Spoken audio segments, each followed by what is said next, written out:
আন্তর্জাতিক শিশু যৌন পাচার ও শোষণ চক্র পরিচালনার অভিযোগে পলাতক বাংলাদেশি নাগরিক জোবাইদুল আমিনকে গ্রেফতার করেছে যুক্তরাষ্ট্রের কেন্দ্রীয় গোয়েন্দা সংস্থা এফবিআই। মালয়েশিয়ার কুয়ালালামপুর থেকে আটক করার পর তাকে ইতোমধ্যে যুক্তরাষ্ট্রের আলাস্কায় নেওয়া হয়েছে। শুক্রবার এ তথ্য জানিয়েছে এফবিআই পরিচালক কাশ প্যাটেল।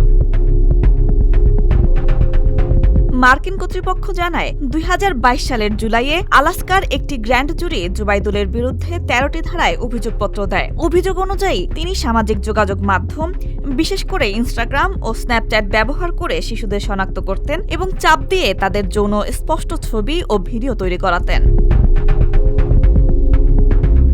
এফবিআই এর কুয়ালালামপুর শাখা ও মালয়েশিয়া সরকারের সহায়তায় আত্মগোপনে থাকা অবস্থায় তাকে আটক করা হয় এবং পরে আলাস্কায় নেওয়া হয়। মামলার নথি অনুযায়ী তার বিরুদ্ধে শিশু পর্নোগ্রাফি তৈরি ও বিতরণ, শিশু শোষণমূলক চক্র পরিচালনা, সাইবার স্টকিং, পরিচয় জালিয়াতি ও ওয়্যার জালিয়াতি সহ একাধিক ফেডারেল অভিযোগ আনা হয়েছে।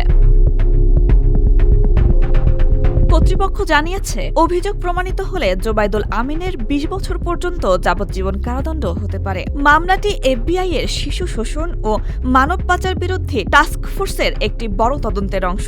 এতে স্থানীয়, রাজ্য ও আন্তর্জাতিক আইনশৃঙ্খলা সংস্থাগুলোর সহযোগিতা গুরুত্বপূর্ণ ভূমিকা পালন করেছে।